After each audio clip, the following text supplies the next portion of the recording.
Okay, guys, some crazy shit happened. I was looking at the weekend box office, just seeing where Glass came in. Surprise, surprise, #1. But then it hit me. Dragon Ball Super's in the top 10? A Dragon Ball Z animated movie was in the top 10 domestic box office? That can't be right. Jimmy, that right? Are these notes right? Yeah. He says it's right.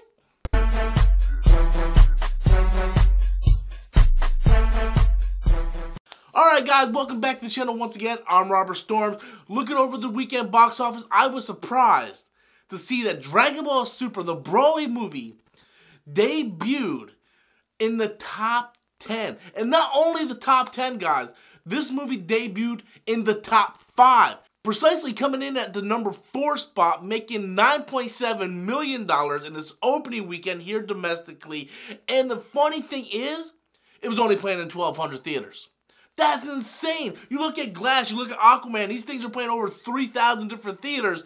Dragon Ball Super, the Broly movie comes in at less than half those theaters and still managed to bring in almost $10 million domestically. And I want to let you guys know that a lot of theaters weren't only playing it, but they were playing it for like one time.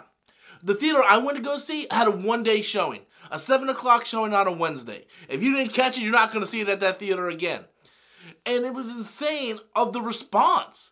Like, no wonder this movie made a shitload of money. The theater I was in, they ran out of seats. People had to sit in the alleyway to watch the movie. So good thing I didn't have to go to the bathroom because I would have to climb over dozens of people to get to the bathroom.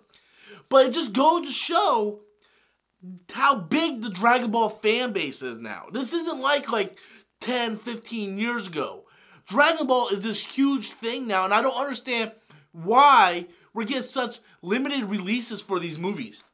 With Battle of the Gods and Resurrection of F, I had to drive like 2 hours out of my way to catch these movies. And yes, we got a little bigger release for the Broly movie, but it shows, the numbers show this movie makes money. So if they do have a second movie coming out, or a fourth one rather, let's give it a full-on domestic release. Let's give it like we would give other movies. Let's give it a full release, because I guarantee you, if you go full release on this movie will make tons of money, because the fans are there. You don't have to do these one-day releases or these limited releases anymore. The numbers show people want to see these films.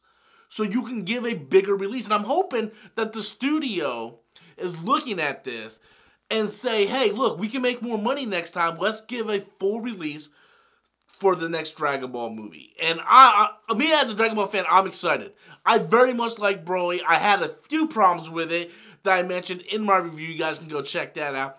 But overall, I'm just excited that the movie made so much money on such a limited release. I never thought I would see a Dragon Ball Super animated movie in the top 10, let alone the top 5.